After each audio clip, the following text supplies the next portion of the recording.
आज का हमारा टॉपिक बहुत स्पेशल है।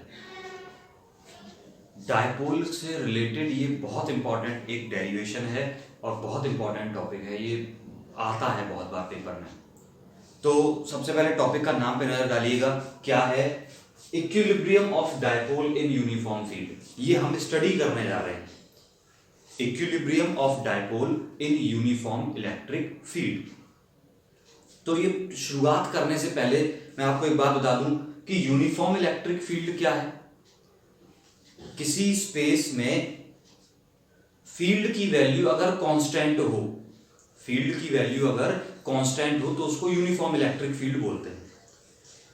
रिप्रेजेंटेशन की बात करें, आपने फील्ड लाइंस की एक प्रॉपर्टी बताई होगी, मैंने क्या बताया था कि density of field lines, density of field lines represents strength of the field.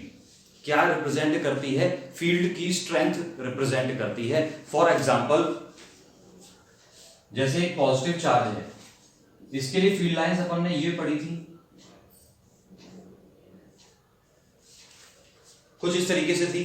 जरा देखना यहां पर, इस चार्ज के पास वाले इलाके में देखेंगे फील्ड लाइंस पास पास हैं, ऐसे दूर दूर जा रही है ना, और जब दूर चले जा रहे हैं तो ये दूर दूर होती जा रही है, यानी कि डेंसिटी इनकी कहां ज्यादा है? नियर दी चार्ज ज्यादा है। और अभी मैंने क्या बोला, जितनी ज्यादा फील्ड लाइन, जितनी ज्यादा डेंसिटी होगी उतना ही स्ट्रॉन्ग क्या होगा? फील्ड होगा। इतनी बात समझ ली? तो ज्यादा पास पास फील्ड लाइन मतलब ज्यादा स्ट्रॉन्ग फील्ड, दूर दूर फील्ड लाइंस वीक फील्ड। तो इसका जरा एक मतलब बताइएगा, ये वाली फील्ड लाइंस क्या रिप्रेजेंट कर रही है? ये वाली फील्ड लाइंस क्या रिप्रेजेंट कर रही हैं? जितनी पास पास ये यहां पर हैं उतनी ही यहां पर हैं, यानी कि चारों तरफ जितनी दूर मैं जा रहा हूं फील्ड के बीच फील्ड लाइंस कैसी हैं? इक्वल डिस्टेंस पर हैं, पैरेलल हैं। तो ये फील्ड क्या रिप्रेजेंट कर रही हैं? Uniform field. ना फील्ड यहां पर ज्यादा है ना यहां ज्यादा है, क्योंकि चारों तरफ फील्ड लाइंस कैसी हैं? बराबर फील्ड लाइंस हैं। तो ये कैसा फील्ड है? Uniform field. तो एक बात दिमाग में रखिएगा, यूनिफॉर्म फील्ड का रिप्रेजेंटेशन ये है। कंफर्म इतनी बात? अब आप रिकॉल करिएगा, मैंने बहुत सारी फील्ड लाइंस बनाई थी। इस तरीके की फील्ड लाइंस आपको कहां देखने को मिली थी? याद होगा शायद, combination of two charged sheets या combination of two oppositely charged sheets के लिए फील्ड लाइंस बनाई थी हमने। एक पॉजिटिव शीट थी, एक नेगेटिव शीट थी, और बीच में ये पैरेलल फील्ड लाइंस थी। अगर एजेस पे फ्रिंजिंग को छोड़ दें तो बीच में कैसी थी? पैरेलल फील्ड लाइंस थी। तो वो ये रहा, दिख गया? तो ये फील्ड कौन सा है? Uniform field. तो यूनिफॉर्म फील्ड का मतलब क्या हुआ? वो फील्ड जहां पर फील्ड इलेक्ट्रिक फील्ड की स्ट्रेंथ जो है वो कांस्टेंट है। ये सिंपल सी एक बात है जो मैं बता दी आपको। अब बात करते हैं इक्विलिब्रियम। वर्ड इसमें और एक लिखा हुआ है। इक्विलिब्रियम का मतलब होता है, दो तरीके के इक्विलिब्रियम हो सकते हैं, एक ट्रांसलेशनल इक्विलिब्रियम, एक रोटेशनल इक्विलिब्रियम। सुन लिया? Translational and rotational equilibrium. तो पहले मैं आपको एक सिचुएशन दिखा दूं।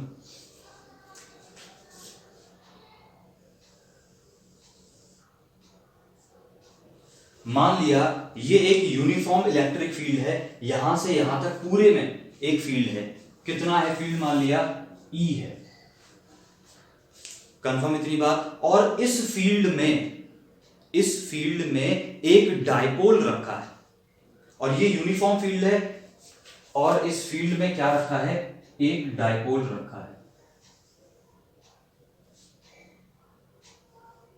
ये चार्ज है -Q, ये चार्ज है +Q। दिख गया इतना? तो इसकी डायपोल एक्सिस क्या -Q से +Q तक होगी? ये होगी डायपोल एक्सिस। और डायपोल एक्सिस और फील्ड के बीच में एक एंगल है थीटा। ये सब डाटा मुझे गिवन है। डायपोल, फील्ड और डायपोल के बीच का इनिशियल एंगल थीटा। इतनी बात गिवन है। अब मुझे पता करना है इसके इक्विलिब्रियम के बारे में। तो दो इक्विलिब्रियम हो सकते हैं, एक ट्रांसलेशनल इक्विलिब्रियम और एक रोटेशनल इक्विलिब्रियम। शायद आपको याद होगा, ट्रांसलेशनल और रोटेशनल इक्विलिब्रियम। ट्रांसलेशनल इक्विलिब्रियम में हम क्या देखते थे? फोर्स देखा करते थे। और रोटेशनल इक्विलिब्रियम में क्या देखते हैं, टॉर्क देखते हैं। यानी कि इस हेडिंग के अंदर हम इस डायपोल पर दो चीजें कैलकुलेट करने वाले हैं, एक तो नेट फोर्स कैलकुलेट करने वाले हैं और दूसरा नेट टॉर्क कैलकुलेट करने वाले हैं। क्लियर है इतनी बात?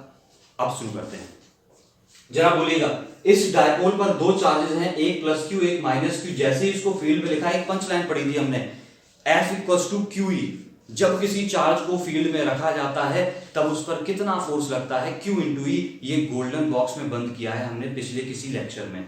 आप पिछले लेक्चर्स देखिएगा, इलेक्ट्रिक फील्ड लाइंस वाला जो लेक्चर है उसमें आपको स्टार्टिंग में ही मिलेगा गोल्डन फॉर्मूला।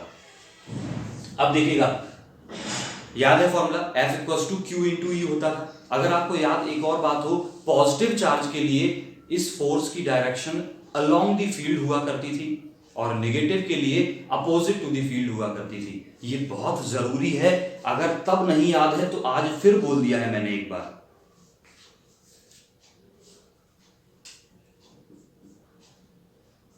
देखिएगा, ये रहा Q। मैंने बोला ये मेरा फर्स्ट चार्ज है, इस पर फोर्स किधर लगेगा, ये पॉजिटिव है तो किधर लगेगा, अलोंग द फील्ड लगेगा। मान लिया फोर्स कितना लगा, F1, और वैल्यू कितनी होगी, मैग्नीट्यूड बताया गया था Q इंटू ई, तो ये रहा मैग्नीट्यूड Q इंटू ई। नेगेटिव चार्ज पर फोर्स कितना लगता है, Q इंटू ई, बस डायरेक्शन क्या हो जाती है, अपोजिट टू द फील्ड, तो ये रहा मेरे पास फोर्स F2 और डायरेक्शन मैंने क्या कर दी है, अपोजिट। ध्यान देना, मैंने यहां माइनस क्यू नहीं लिखा है क्योंकि मैंने डायरेक्शन बना दी है। अगर मैं डायरेक्शन नहीं बनाता तो माइनस क्यू लिखता। ये बहुत छोटी सी बात है। डायपोल की टोटल लेंथ आप कितनी मानते थे, 2a। अगर मैं इसको मिड पॉइंट मान लूं, मान लिया ये मिड पॉइंट है O, तो ये वाली लेंथ कितनी हो गई a और ये भी कितनी हो गई a।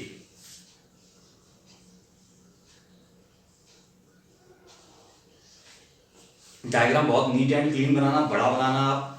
अब मैं बात कर रहा हूं नेट फोर्स बताना है डायपोल पर। डायपोल क्या था, प्लस और माइनस का कॉम्बिनेशन। डायपोल पर दो फोर्स लग रहे हैं, एक F1 एक F2। तो नेट फोर्स डायपोल पर क्या हुआ, इन दोनों का वेक्टर सम। एक अपवार्ड है एक डाउनवर्ड है, मैग्नीट्यूड में सेम है, तो आपको आई थिंक दिख गया होगा नेट फोर्स कितना हुआ। तो हम बोलेंगे net force on dipole F is equal to F1 plus F2। कौन सा सम, वेक्टर सम। जरा बोलिएगा, F1 मेरा अपवार्ड है तो पॉजिटिव है, F2 मेरा डाउनवर्ड है तो नेगेटिव है, तो मैं वैल्यू रख दे रहा हूं। F1 की वैल्यू QE और F2 की वैल्यू भी QE है, बट डाउनवर्ड है तो किसकी है, माइनस की QE। कैंसिल हो गया, नेट फोर्स कितना आ गया, 0। अगर किसी बॉडी पर या किसी सिस्टम पर नेट फोर्स 0 हो तो उसको क्या बोलते हैं, क्या वो इक्विलिब्रियम में है या नहीं है, बिल्कुल इक्विलिब्रियम में है। वो कौन से इक्विलिब्रियम में हो गया है, ट्रांसलेशनल इक्विलिब्रियम हो गया है। तो मैं यहां से क्या लिख सकता हूं, नेट फोर्स 0 है, तो इसका कंक्लूजन क्या हुआ, dipole is in translational equilibrium. Dipole किसमें है, ट्रांसलेशनल इक्विलिब्रियम में है। आई थिंक इतनी बात क्लियर हो गई आपको। तो पहला पार्ट हमने इक्विलिब्रियम को दो पार्ट में ब्रेक किया, ट्रांसलेशनल और रोटेशनल। तो ट्रांसलेशनल इक्विलिब्रियम हमें पता चल गया कि बॉडी के पास ट्रांसलेशनल इक्विलिब्रियम है। अब बात करते हैं सेकंड पार्ट पर, रोटेशनल इक्विलिब्रियम। वहां के लिए क्या कैलकुलेट करना है, टॉर्क। इतना आप नोट करिएगा एक बार जल्दी से।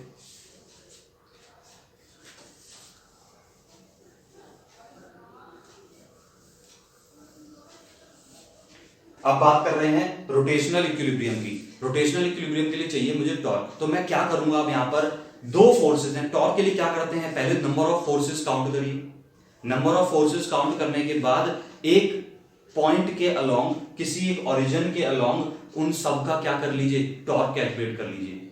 याद है, तो टॉर्क कैलकुलेट कर लेंगे, इसका टॉर्क और इन दोनों के टॉर्क्स कैलकुलेट कर लेंगे। दो फोर्सेस हैं F1 और F2।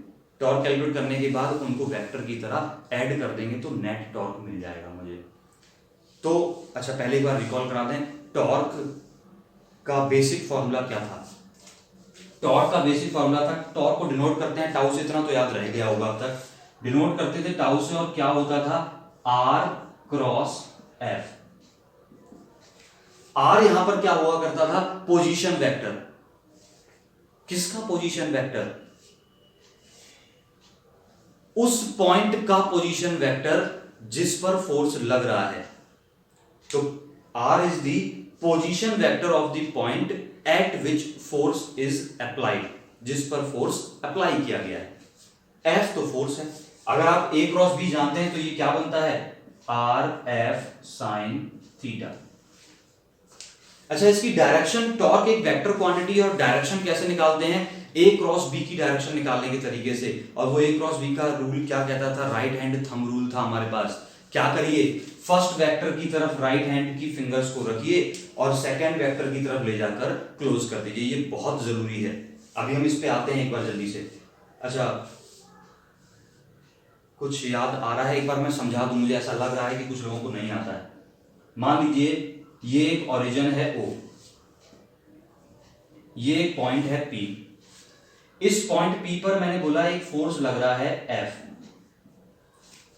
तो अब इस फोर्स का टॉर्क बताना है मुझे, इस फोर्स का टॉर्क बताना है किसके अबाउट, O के अबाउट। तो सबसे पहला टास्क मेरा जो होगा वो बहुत केयरफुली, एक लाइन दे केयरफुली आप रिपीट कर करके सुन सकते हैं लूप पे। इस पॉइंट को क्या बोला मैंने, जिस पॉइंट से टॉर्क निकालना है, जिस पॉइंट के अबाउट, उस पॉइंट को ज्वाइन कर दीजिए वहां से जहां पर फोर्स लग रहा था। फोर्स कहां लग रहा है, P पर लग रहा है। तो पहले मैं क्या करूंगा, O को P से ज्वाइन कर दूंगा।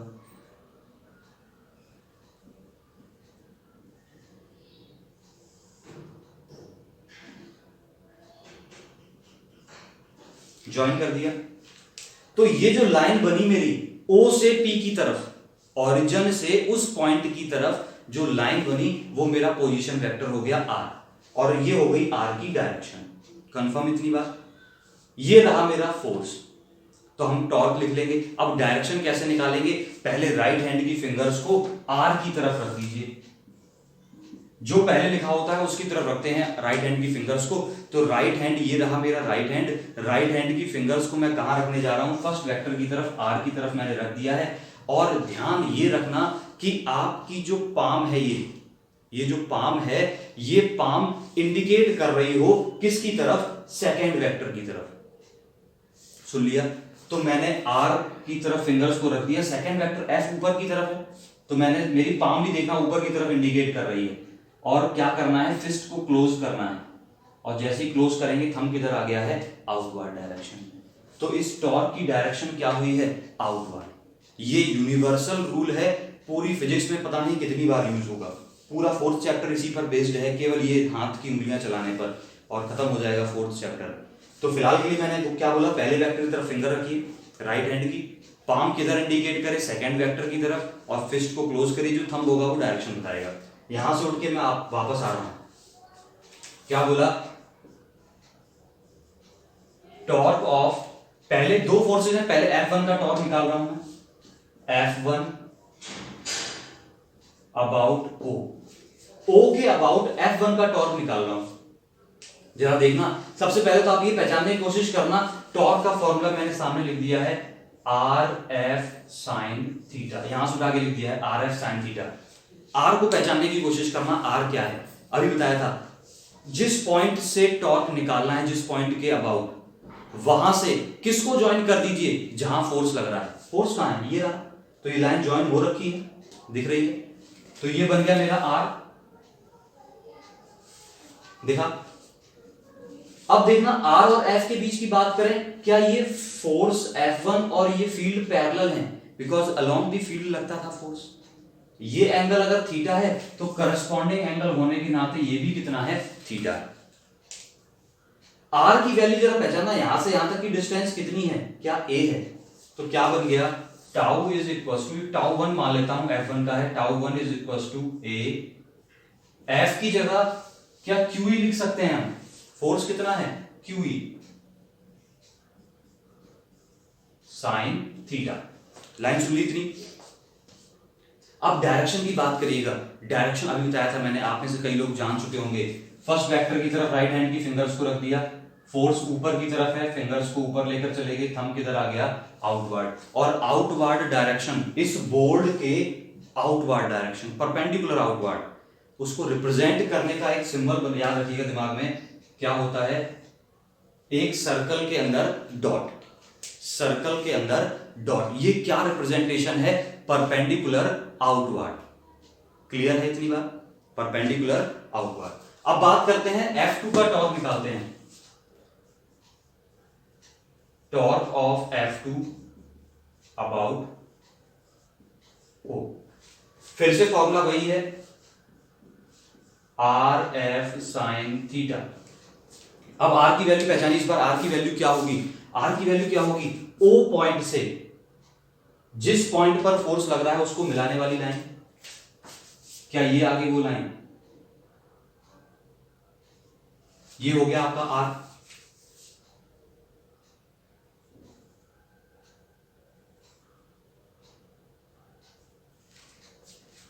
और इसकी वैल्यू क्या फिर से ए है, फोर्स ये रहा क्यूई।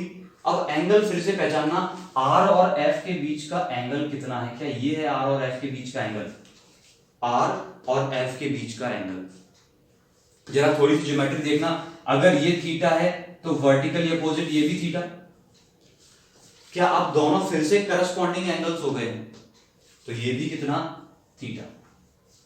तो मैं वैल्यू पुट कर दे रहा हूं, tau 2 is equal to r की वैल्यू फिर से कितनी है, ए, एफ कितना है, क्यूई साइन, और एंगल कितना था, थीटा। डायरेक्शन फिर से पता करिए, अब की बार डायरेक्शन बोलिए आप लोग, पॉज करके एक बार डायरेक्शन खुद कैलकुलेट करिएगा, फाइंड करिएगा डायरेक्शन। सबसे पहले राइट हैंड की फिंगर्स को फर्स्ट वेक्टर की तरफ, फर्स्ट वेक्टर कौन है, आर, आर की तरफ लेकर चले गए, आर क्या ये रहा, आर की तरफ लेकर चले गए। अब पाम किधर रहनी चाहिए, जिस तरफ दूसरा वेक्टर है, दूसरा वेक्टर फोर्स किस तरफ है, डाउनवर्ड है, तो मेरे हाथ की ये पाम किधर रहेगी, डाउनवर्ड डायरेक्शन में रहेगी। ऐसे नहीं रख सकते, अब क्यों नहीं रख सकते, क्योंकि अगर इस तरीके से पाम कहां चली गई है, ऊपर चली गई है, और अगर पाम ऊपर चली गई है तो दूसरा वेक्टर तो मेरा किधर है, डाउनवर्ड है, तो मैंने यूं रख लिया, फिस्ट को क्लोज किया, थंब किधर आया, फिर से आउटवर्ड आया, और फिर से आउटवर्ड आया तो डिनोट कैसे करेंगे, सर्कल के अंदर डॉट लगाकर। मेरे पास दो फोर्स थे, दोनों टॉर्क निकल आए, नेट टॉर्क का मतलब क्या हुआ, दोनों को वेक्टर की तरह ऐड कर दीजिए, दोनों टॉर्क बाहर की तरफ हैं, बाहर की तरफ यानी कि प्लस जेड एक्सिस में, और प्लस जेड एक्सिस यानी कि पॉजिटिव लेंगे, दोनों को हम ऐड कर दे रहे हैं, तो net torque tau is equal to tau 1 plus tau 2। Add कर दीजिएगा, दोनों को ऐड कर देंगे, दोनों पॉजिटिव लिए जाएंगे क्योंकि दोनों किधर हैं, एक ही डायरेक्शन में है, पॉजिटिव जेड डायरेक्शन में। ऐड कर दीजिएगा, तो इनको ऐड करना आपको समझ में आ रहा है क्या, कितने हो जाएंगे, ये भी एक यूई साइन थीटा, ये भी एक यूई साइन थीटा, क्या 2 टाइम्स हो गए, तो क्या बन गया, 2a QE साइन थीटा। और डायरेक्शन किधर आई, दोनों ऐड हुए, दोनों आउटवर्ड थे, तो नेट टॉर्क की डायरेक्शन भी किस तरफ आई, आउटवर्ड। अब कितने लोगों को इसमें कुछ एक बात नजर आ रही है, 2a इंटू क्यू क्या होता है, 2a is the separation, q is the magnitude, q into 2a पढ़ा था, डायपोल मोमेंट p था, तो ये क्या बन गया, tau is equal to 2a into Q यानी कि pe साइन थीटा, और डायरेक्शन क्या है हमारे पास, आउटवर्ड। ये बन गया मेरे पास टॉर्क ऑन ए डायपोल। क्या ये टॉर्क जीरो आ रहा है, नहीं आ रहा ना, ये टॉर्क जीरो नहीं आ रहा है, इसका मतलब ये रोटेशनल इक्विलिब्रियम में नहीं है, इस पे कुछ टॉर्क एक्ट कर रहा है, और टॉर्क अगर एक्ट कर रहा है तो ये टॉर्क किसी डायपोल को क्या करेगा, इसको घुमाने की कोशिश करेगा, क्या करेगा, घुमाने। टॉर्क का काम ही क्या होता है, बॉडी को रोटेट करवाना। इतना नोट हो गया आपके पास, ये जल्दी से नोट करिए।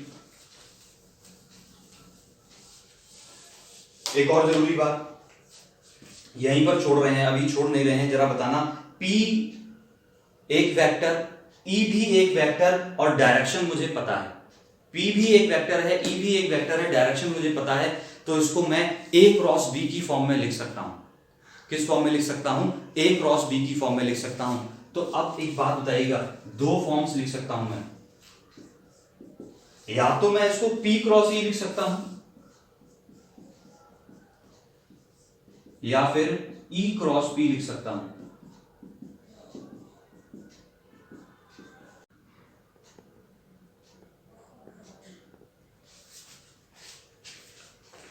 तो हमने बोला था इसको हम दो तरीके से लिख सकते हैं, पीई साइन थीटा को। पी क्रॉस ई करेंगे तब पीई साइन थीटा, ई क्रॉस पी करेंगे तो ई पी साइन थीटा। बात लगभग सेम है, कोई फर्क है ही नहीं, लगभग क्या बिल्कुल एग्जैक्टली सेम है अगर हम मैग्नीट्यूड की बात करेंगे। बस अब एक बात पता करनी है कि कौन सा हम लिख सकते हैं।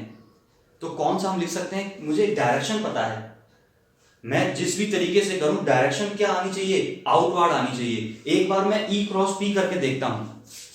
ई क्रॉस पी करने का मतलब अगर एक वेक्टर की डायरेक्शन निकालेंगे आप ई क्रॉस पी की, तो पहले राइट हैंड की फिंगर्स कहां रखेंगे, ई की तरफ, कहां लेकर जाएंगे, पी की तरफ, और देखिए डायरेक्शन क्या आ रही है। जैसे मैंने बोला इस डायग्राम देखिए ई अपवर्ड है और पी किधर है, ये रहा पी, माइनस क्यू से प्लस क्यू, ये रही पी की डायरेक्शन। तो अब आपने राइट हैंड की फिंगर्स को किधर रखना है, ई की तरफ रखना है। फर्स्ट वेक्टर किधर है, ई की तरफ, और पाम किधर रहनी चाहिए, सेकेंड वेक्टर की तरफ। तो आप में से कितने लोग रख सकते हैं यहां पर, ये बहुत जरूरी है, सीख लीजिएगा प्लीज। तो राइट हैंड की फिंगर्स में ई की तरफ रख दी मैंने ऊपर, और मेरी पाम किस तरफ इंडिकेट कर रही है, सेकंड वेक्टर की तरफ इंडिकेट कर रही है। पी मेरा किधर है, ये रहा, इंडिकेट कर रही है। मैंने फिस्ट को क्लोज किया, थंब किधर जा रहा है, इनवर्ड जा रहा है, यानी कि टॉर्क की डायरेक्शन क्या आ रही है, इनवर्ड आ रही है। और हमने जब डेरिवेशन करके सॉल्व किया तो किधर आ रही थी, आउटवर्ड, यानी कि ई क्रॉस पी नहीं हो सकता। पी क्रॉस ई की बात करिएगा, पी क्रॉस ई करके देखिएगा, अब आप बहुत अच्छे से सीख चुके होंगे। पी की तरफ राइट हैंड की फिंगर्स को पहले रख दीजिएगा। पी कहां है, ये रहा। पाम किस तरफ रखी जाएगी, सेकंड वेक्टर की तरफ। सेकंड वेक्टर कौन है, ई। कहां है सेकंड वेक्टर, ऊपर, तो ये रख दिया मैंने। फिस्ट को क्लोज किया, थंब किधर आ गया, आउटवर्ड। क्या फील्ड की डायरेक्शन, टॉर्क की डायरेक्शन भी आउटवर्ड ही आ रही है, यानी कि ये वाला चॉइस मेरा सही है। ये बात समझ के हमने क्या लिखा है, तो अब मेरे पास टॉर्क क्या बन गया है, पी क्रॉस ई। इतनी बात समझ गए। तो बॉडी, अब बताना, यूनिफॉर्म फील्ड में रखा हुआ डायपोल किस इक्विलिब्रियम में होता है, ट्रांसलेशनल इक्विलिब्रियम में होता है। किस में नहीं होता है, रोटेशनल इक्विलिब्रियम में नहीं होता है। कब होता रोटेशनल इक्विलिब्रियम में, जब इस पर टॉर्क कितना होता, 0। एक क्वेश्चन यहीं पर राइज होता है, क्या ये कभी रोटेशनल इक्विलिब्रियम में हो सकता है, क्या कभी इस पर टॉर्क 0 हो सकता है। तो आप में से कई लोग बहुत होशियार हैं, जरा बोलेंगे टॉर्क की वैल्यू पी साइन थीटा है, पी कांस्टेंट, ई कांस्टेंट, क्या थीटा पर डिपेंड कर रही है। टॉर्क लगा, टॉर्क क्या करेगा इसको, जैसे मैंने बोला टॉर्क इस पे एक्ट कर रहा है। टॉर्क का काम क्या है, बॉडी को रोटेट करना। अब पहले तो आप मुझे ये बताइएगा, ये बॉडी घूमेगी किधर, खूब अच्छा सा अंदाजा लगा के बताइएगा, बॉडी घूमेगी किधर। प्लस क्यू इसको ऊपर लेके जा रहा है, माइनस क्यू की वजह से ये नीचे आ रही है, तो ये क्या इस तरीके से घूमने लगी, तो ये कैसे घूमेगी, इस तरीके से घूमेगी। दिखाई दिया कैसे घूम रही है, दिख गया। अब जो लोग इतना दिमाग नहीं लगाना चाहते उनको मैं एक तरीका बता दूं कि बॉडी पर अगर टॉर्क की डायरेक्शन पता हो तो उसके घूमने की डायरेक्शन आप पता कर सकते हैं। क्या बोला, अगर आपको टॉर्क की डायरेक्शन पता है तो बॉडी कैसे घूमेगी वो पता लग सकता है। क्या करिएगा, जिस तरफ नेट टॉर्क लग रहा हो, बहुत केयरफुल सुनते रहिएगा, जिस तरफ नेट टॉर्क लग रहा हो उस तरफ राइट हैंड के थंब को रख लीजिएगा।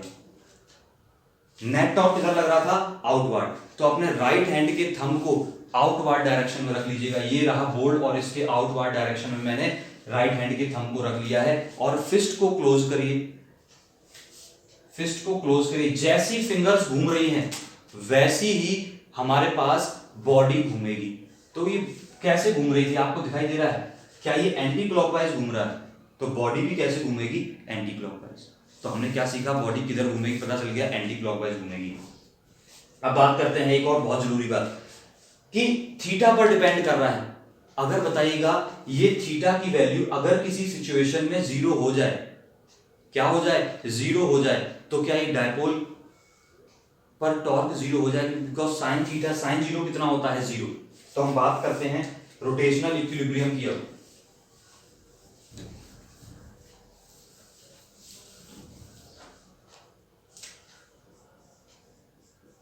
रोटेशनल इक्विलिब्रियम कब हो सकता है, रोटेशनल इक्विलिब्रियम अगर थीटा 0 हो जाए। यहां पर अगर थीटा 0 हो गया तो साइन 0 कितना है, 0, तो टॉर्क कितना हो जाएगा, 0। और टॉर्क 0 का मतलब बॉडी किस में आ गई है, रोटेशनल इक्विलिब्रियम में। क्या साइन थीटा में किसी और एंगल पर भी वैल्यू 0 मिलती है, ऑफ कोर्स मिलती है, किस पर, 180 पर। तो हम बोल सकते हैं इफ थीटा इज 180 तब भी टॉर्क कितना होगा, 0। यानी कि ये डायपोल दो सिचुएशंस में इक्विलिब्रियम में हो सकता है, रोटेशनल इक्विलिब्रियम में। कब कब, जब थीटा या तो 0 हो या फिर 180 हो।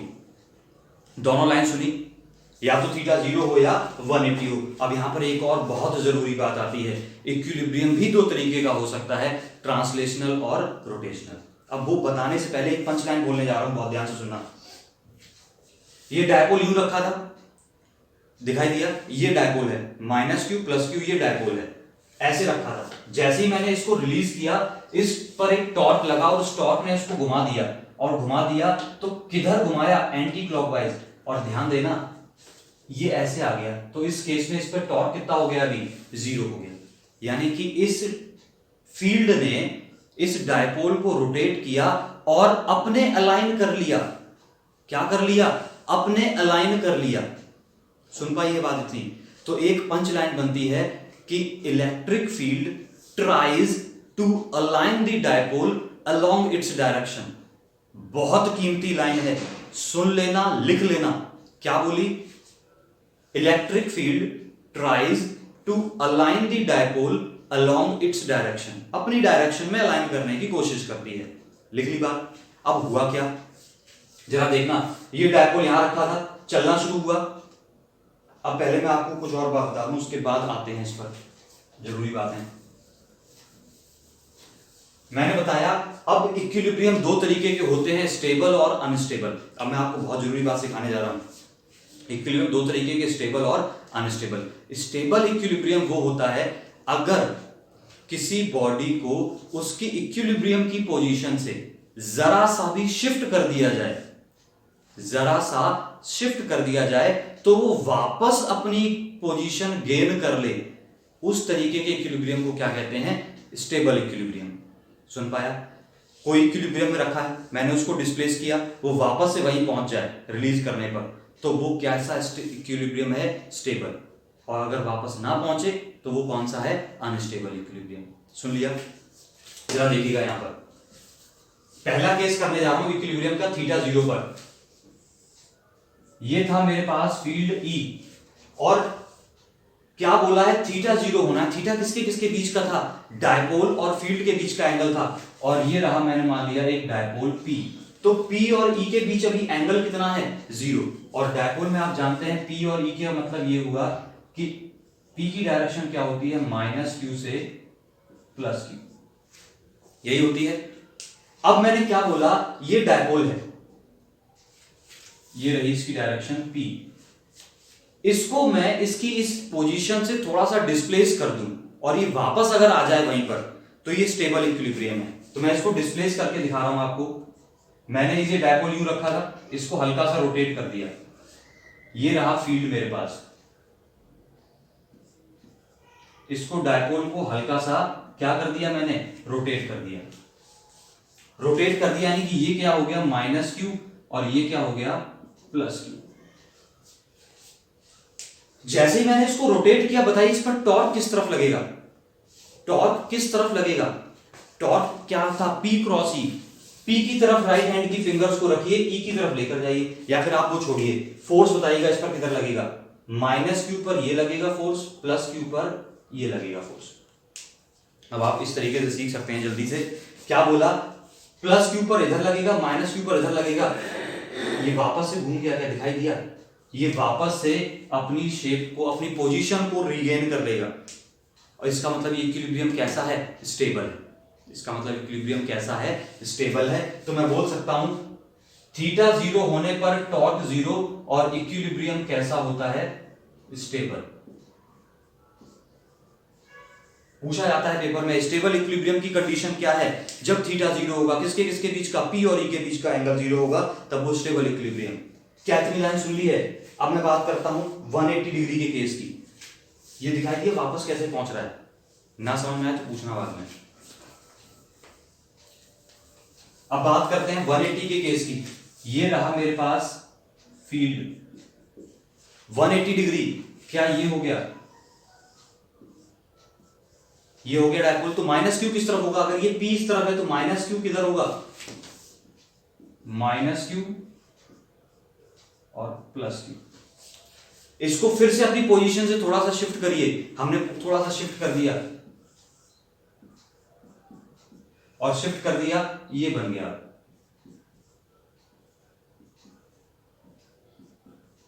दिख गया?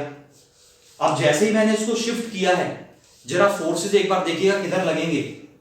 प्लस क्यू पर फोर्स किस तरफ लगेगा? फील्ड की डायरेक्शन में, यानी अपवर्ड डायरेक्शन में।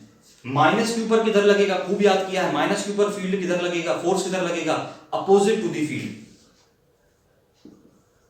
Opposite to the field. दिख गए फोर्सेस? जरा बताइए घूमेगा किधर? ये वाला नीचे जाएगा, ये वाला ऊपर जाएगा, क्या ये वापस से दूर और चला गया? मैंने इसको क्या किया था? थोड़ा सा शिफ्ट किया था, किस तरफ? लेफ्ट घुमाया था, और ये फर्दर और लेफ्ट जाते जा रहा है। इसका मतलब क्या हुआ? ये वापस से अपनी पोजीशन को रीगेन नहीं कर रहा, तो इक्विलिब्रियम कैसा है? अनस्टेबल है। तो क्या इसका मतलब क्या हुआ? Equilibrium is unstable. बात समझ गए हैं? बहुत इंपॉर्टेंट बातें सीख ली। एक लास्ट लाइन जरूर छोड़ के जा रहा हूं आपके लिए।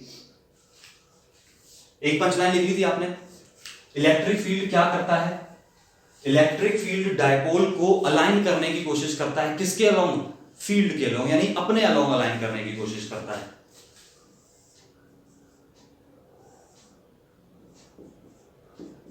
बहुत ध्यान से देखना, ये एक डायपोल है, ये फील्ड है। जैसे ही मैंने बोला इस डायपोल को मैंने पकड़ के रखा था, मैंने छोड़ा, तो ये डायपोल क्या करेगा? घूमना शुरू करेगा। कैसा? फील्ड की तरफ जाने की कोशिश करेगा। फील्ड की तरफ जाने की कोशिश कर रहा है, यहां तक आ गया है।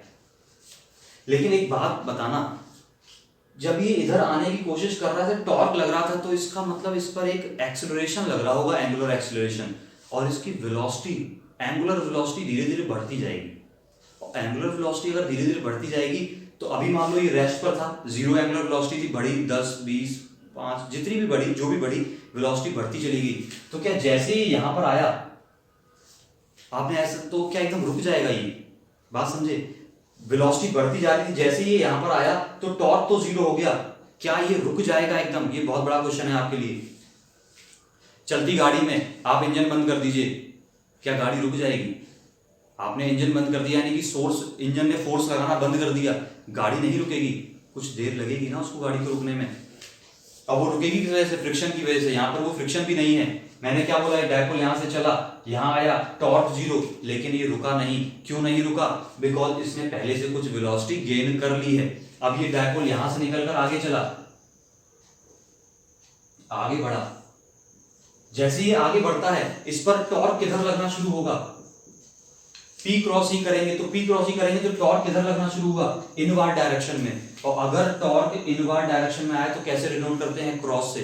टॉर्क इनवर्ड आया, अगर टॉर्क इनवर्ड आया तो मैंने बोला बॉडी घूमेगी कैसे, तरीका क्या बताया था? थंब को किधर रख लीजिए? इनवर्ड डायरेक्शन में। थंब रख लिया मैंने इनवर्ड डायरेक्शन में। फिस्ट को क्लोज करिए। कैसी फिस्ट घूम रही है? क्या ये क्लॉकवाइज घूम रही है? यानी ये वापस किधर आने की कोशिश करेगा? इधर जाएगा। अब बात समझे क्या हुआ? यहां था, इधर आया, अब जैसे वापस जाएगा तब फिर से इसकी वेलोसिटी धीरे धीरे बढ़नी शुरू होगी, और बढ़नी शुरू होगी तो फिर बढ़ जाएगी, और फिर ये यहां आकर रुकेगा नहीं। क्या होगा? फिर आगे बढ़ जाएगा। तो ये इस तरीके से क्या करता रहेगा? ऑसिलेशंस करते रहेगा। और ऑसिलेशंस करते रहेगा तो उसका टाइम पीरियड क्या होगा वो हमें निकालना है। वो हमारा नेक्स्ट टॉपिक होगा, मैं आगे के लिए छोड़कर जा रहा हूँ। तो इतना आपने सुन लिया है, समराइज कर लिया, सब कुछ नोट करते रहना अपनी नोटबुक पे। बहुत ध्यान रखना है इस बात का, नोटबुक जरूर बनाते रहिएगा, कंप्लीट करिएगा नोट्स अपने। टिल देन रिवाइज करिए चारों डेरिवेशंस, फिर बात करते हैं।